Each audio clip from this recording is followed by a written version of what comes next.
We need to define what results we are after. And we need to assess and stress what we are doing and how we are doing it constantly to make sure that we put our very scarce resources of people and of money where we get the most for them. Good intentions are no longer enough. We have to be result-focused, and we have to be opportunity-focused. And so perhaps what I mean by this is best illustrated by an example. For, make it 12 years, I have been working very closely with a group of people in a major American industrial city who started out to provide mentoring for youngsters who were floundering in high school. And they very soon, after 2 or 3 or 4 years, they had an oversupply of volunteers. This makes sense to people, especially of young people who are not married yet and don't have children yet, have postponed having their own children and yet like to work with children. And so they had lots of volunteers and no financial problems, and yet they had practically no results. And it took us a few years, I've been working closely with them, to realize that by the time a child is in 9th or 10th grade, if by the time that youngster hasn't learned how to learn, it's too late. And so these friends of mine shifted about 6 years ago, shifted their emphasis to grade school and kindergarten. And they found out, incidentally, something we have known all along, that a child that is behind grade level pretty badly, but 3rd or 4th grade is unlikely ever to catch up. That child is discouraged, turned off. You have to get them going before they are 10.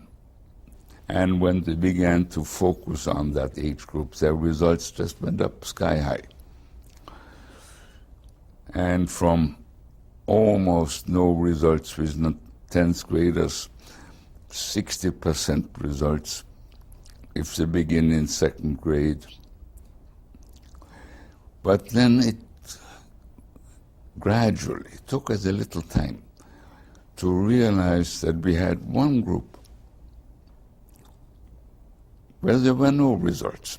So we looked at them and found that they consist, it's not a terribly large group, 1 out of every 6 or 7 of these elementary school children who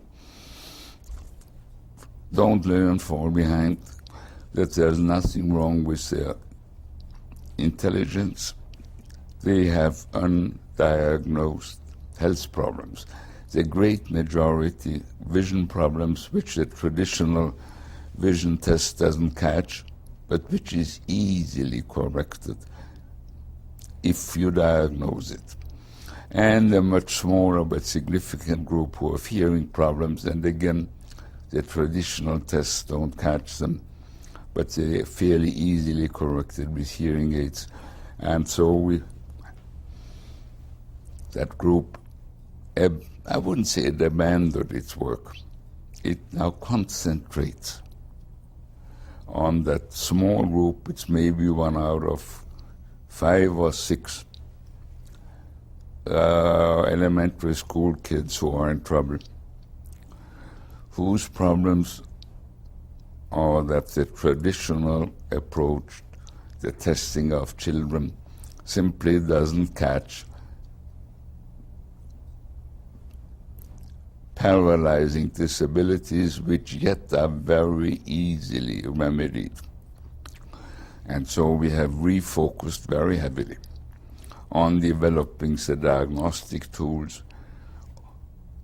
on training school nurses in giving the tests, on having what is a mobile clinic, visiting schools at the beginning, at the end of each year, and testing children.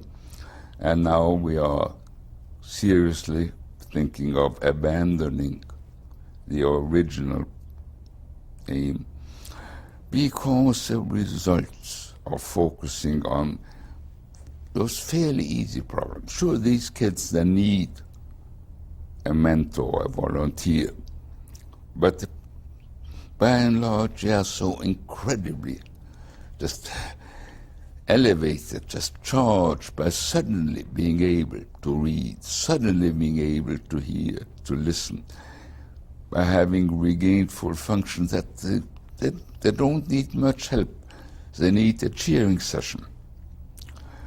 And we are just about to take this, I wouldn't say yet national, but to go beyond the community, because this is a probably not just American, a worldwide problem, but certainly very common.